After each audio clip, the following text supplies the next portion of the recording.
Olá, queridos alunos. Vamos seguir então com as nossas aulas, agora com a aula de número 7. Para esta aula, nós vamos utilizar os capítulos 3 e 5 do livro do professor Francisco Jorge dos Santos, Além da Conquista, Guerras e Rebeliões Indígenas na Amazônia Pombalina. Nós vamos tratar aqui, com base na obra que mencionei, sobre a resistência indígena no século XVIII ao processo colonizador do português, nesse caso, no contexto do Diretório dos Índios. Mas antes de falar propriamente da resistência dos Muras e dos Mundurucus, eu gostaria de dizer acerca dos povos indígenas tomados enquanto objetos de estudo.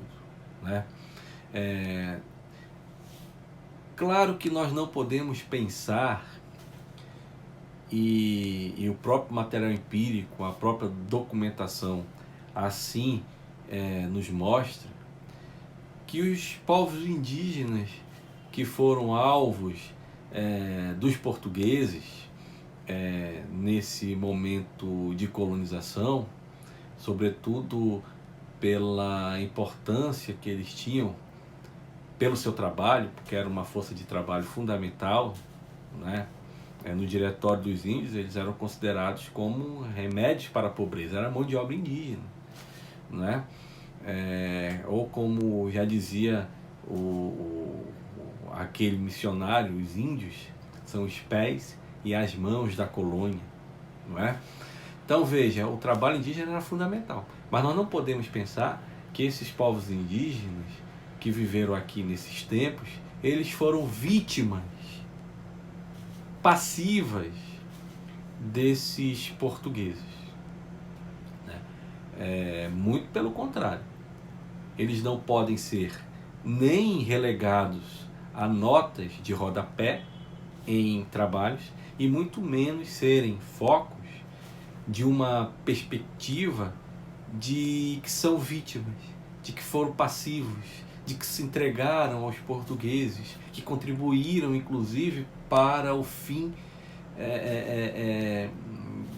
daquelas estruturas e daquelas dinâmicas que existiam aqui antes da chegada dos europeus, ou seja, contribuíram para a desestruturação do seu mundo. Não. Nessa nova ordem colonial que se construiu com a chegada dos europeus, os índios resistiram.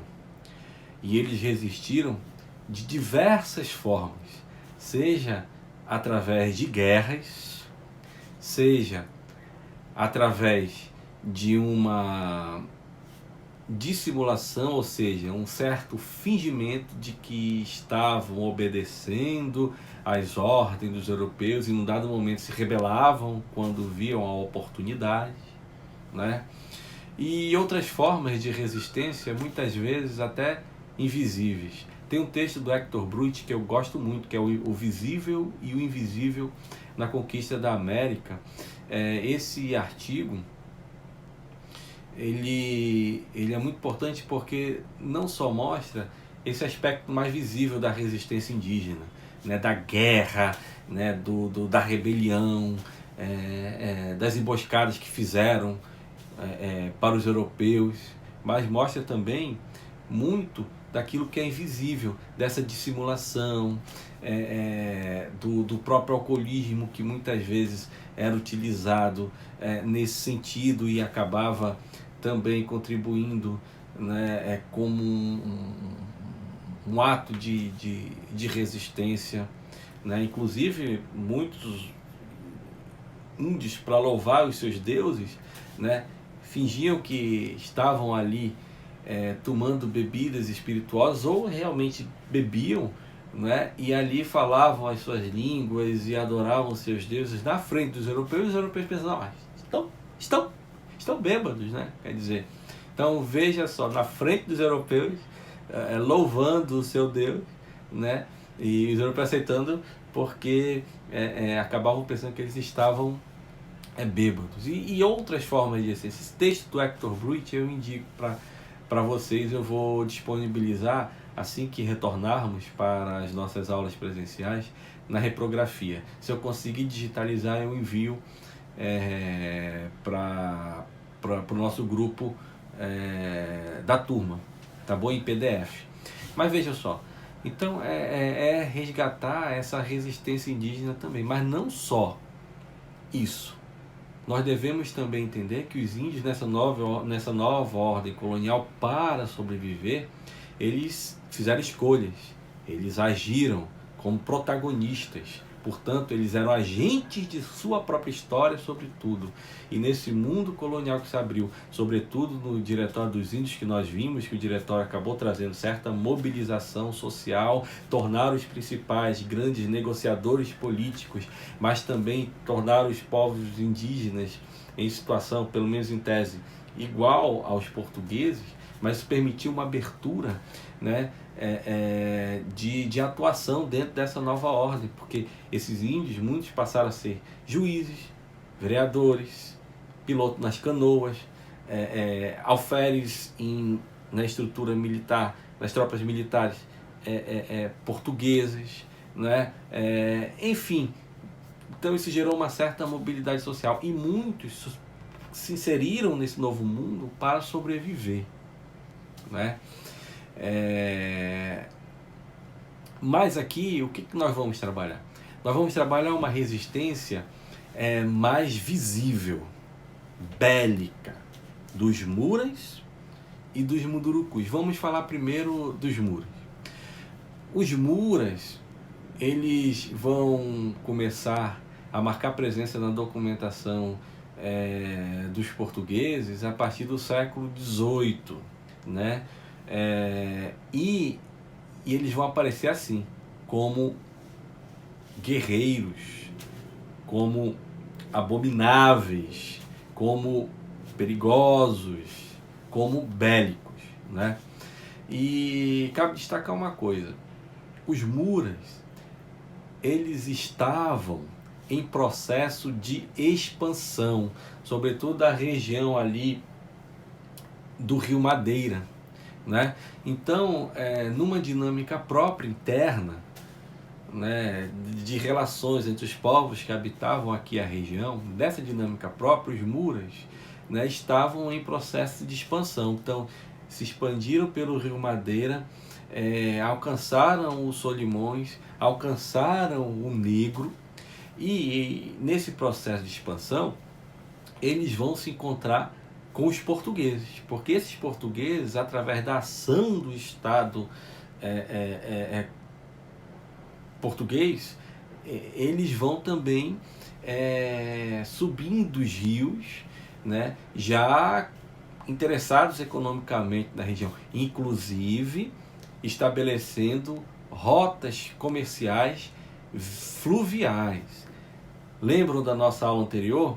Aquele comércio de Monções que nós falamos, do Grão-Pará e Mato Grosso pelo Rio Madeira? Pois os portugueses estavam nesse processo de estabelecimento de rotas comerciais. Então, o que ocorre aí?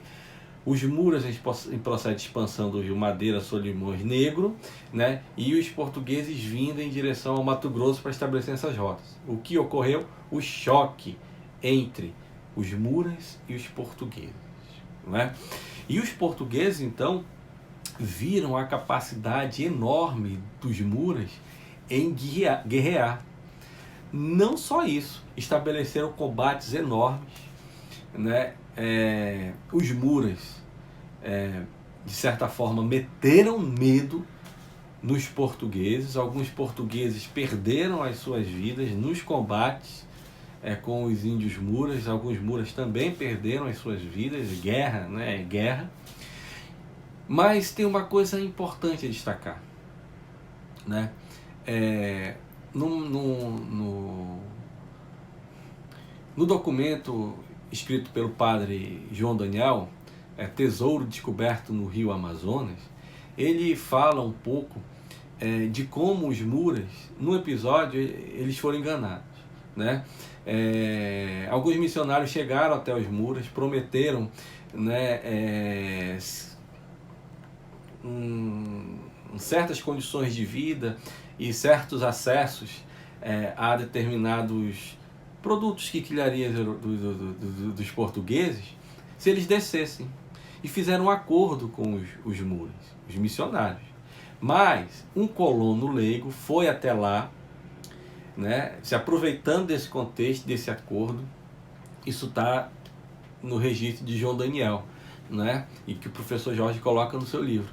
Então o que ele faz? Ele recruta uma parte dos muras, leva para extrair as drogas do sertão e lá nesse processo vende como escravos. Isso causou um alvoroço entre os muras, que desacreditaram dos portugueses e passaram a atacar esses portugueses, não só quando encontravam pelos rios, mas principalmente as vilas e lugares desses portugueses. Então veja só, Serpa, a vila de Serpa foi atacada, a vila de Óbidos foi atacada, a vila de Nogueira foi atacada, Alvéolos, a vila de Alvéolos foi atacada, né? A vila de Borba foi atacada. Então veja só, o que esses muras faziam? Iam até essas vilas, saqueavam as roças que lá existiam, atacavam essas vilas de várias maneiras, né? De modo que tanto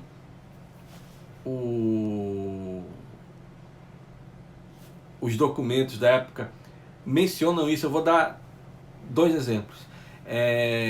O ouvidor Sampaio, nas suas viagens, também registrou. E ele faz viagens entre diversas vilas, né? Vila de Borba, entre outras. E ele registra. Quando chega lá para verificar a situação da vila, o déficit de alimentos ou coisa do tipo, né? A população existente. Então ali os diretores se queixavam dos terríveis muras que lá iam saquear, que lá iam atacar, né? Também Alexandre Rodrigues Ferreira, em sua viagem filosófica sobre o Rio Negro, registra isso em Alvéolos, em Pomares, né? Onde os muras lá no Rio Negro iam e também atacavam essas vilas, né? Então enfrentavam os portugueses não só quando se encontravam nos rios, mas sobretudo nas vilas, atacando esses portugueses que eram vistos como seus inimigos, né? Então, lembram da aula anterior, quando nós falamos do déficit de alimentos, de uma rede de abastecimento precária entre as vilas, né? Então veja só, muito foi por conta da ação dos muras, que invadiam, que atacavam esses portugueses e seus inimigos, né? Os portugueses tiveram que fazer uma guerra enorme contra os muras, mobilizaram os mundurucus para atacar os muras. Os muras então vão fazer uma autopacificação, porque os constantes ataques das tropas auxiliares dos portugueses às aldeias muras e também a ação dos mundurucus, aliados dos portugueses já atacando os muras, eles vão perder muito, né, em termos de vivência, vão ficar ameaçados. Então eles vão se realizar uma autopacificação, vão chegar junto com as lideranças portuguesas desse período e vão dizer: olha, chega, queremos paz. Só que as lideranças portuguesas não vão no primeiro momento acenaram positivamente, mas não incorporaram os muras, né? Eles ficaram abandonados, hostilizados por tudo que havia acontecido em termos das guerras anteriores, né? E eles se rebelam novamente. Então aí é necessário dominar esses muros pela guerra, pelas armas, efetivamente, no sentido de eliminar, né? Então aí nós temos um pouco essa ação dos muras contra os portugueses, belicamente. Mas também temos os mundurucus. Antes dos mundurucus se aliarem aos portugueses, nós vamos falar como é que eles se aliam aos portugueses, eles atacaram também os portugueses. Só que os mundurucus, eles vinham do rio Tapajós, né? O rio Tapajós ali, naquela região onde se encontra, né, Alter do Chão, Santarém, enfim, né, onde hoje se encontram essas regiões, tanto a Alter do Chão quanto a própria cidade de Santarém.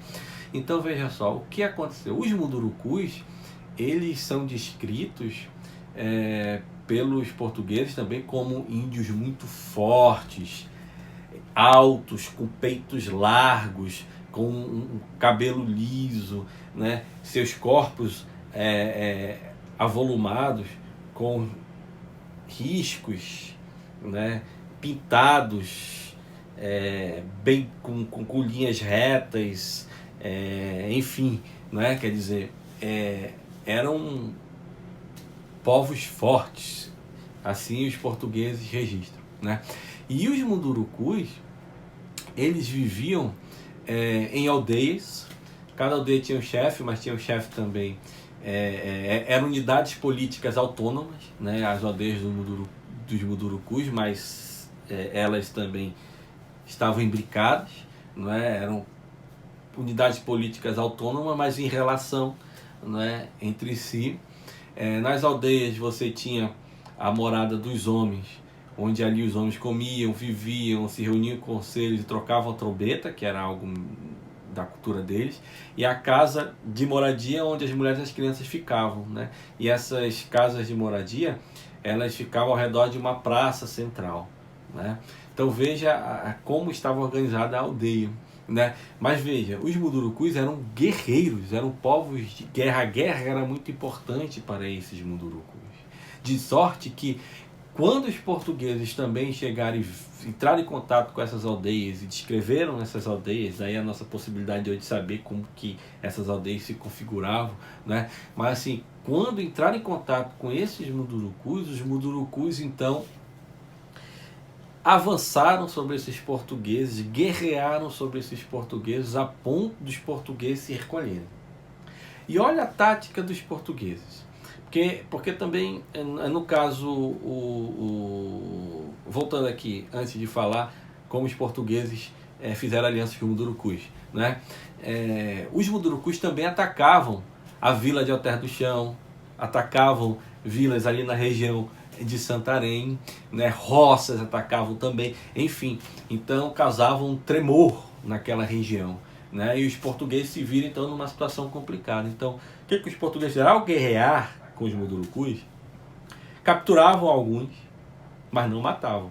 Olha o que eles faziam. Tratavam da ferida, cuidavam, arrumavam esse Mundurucu, entregava para esse Mundurucu presentes, de modo que enviava esse Mundurucu de volta para a sua aldeia, para que pudesse então falar lá na aldeia: olha, os portugueses me cuidaram de mim, os portugueses me enviaram esses presentes para vocês. Então eles querem conversar com o nosso líder, com o nosso chefe, né? Então eles foram fazendo isso de modo que os líderes e os chefes foram conversar com os portugueses e ali selaram uma aliança, né? Uma aliança que, após ser selada, né, os próprios portugueses usaram os Mundurucus, e os Mundurucus também não, e aí é a questão de entender a dinâmica interna, né? Não se davam bem com os muras, então ajudaram os portugueses nesse sentido a atacar os muros. Então vejam só, para finalizar, nós temos aí duas etnias, os muras e os Mundurucus, que atacaram os portugueses, que resistiram, de modo que uma fez alianças com os portugueses e a outra não, tá? Os portugueses tentaram dominar e expulsar e de qualquer forma se livrar, no caso os muros, né? Já os Mundurucus acabaram fazendo acordo com os portugueses, e aí foi um processo de pacificação através de aliança, né? Então veja, é importante observar também que essa resistência indígena, ela foi no coração, né,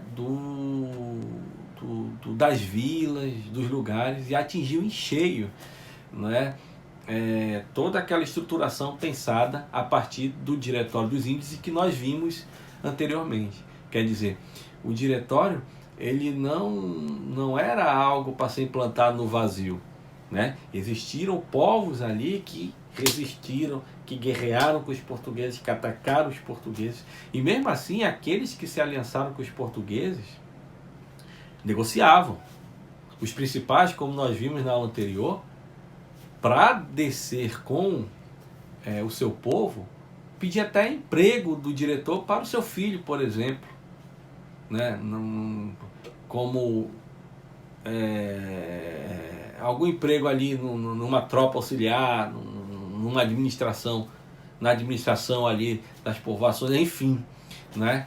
Então ali você tem todo o processo de negociação, de resistência presente, tá? Então isso é importante destacar. Os índios resistiram, foram agentes de sua própria história, e se não resistiram assim de forma a guerrear até o fim da sua vida, mas fizeram alianças e outros para sobreviver, se inseriram no sistema, fizeram a partir das suas escolhas dentro do mundo novo que se formou, né? E assim agiram. Tá certo, gente?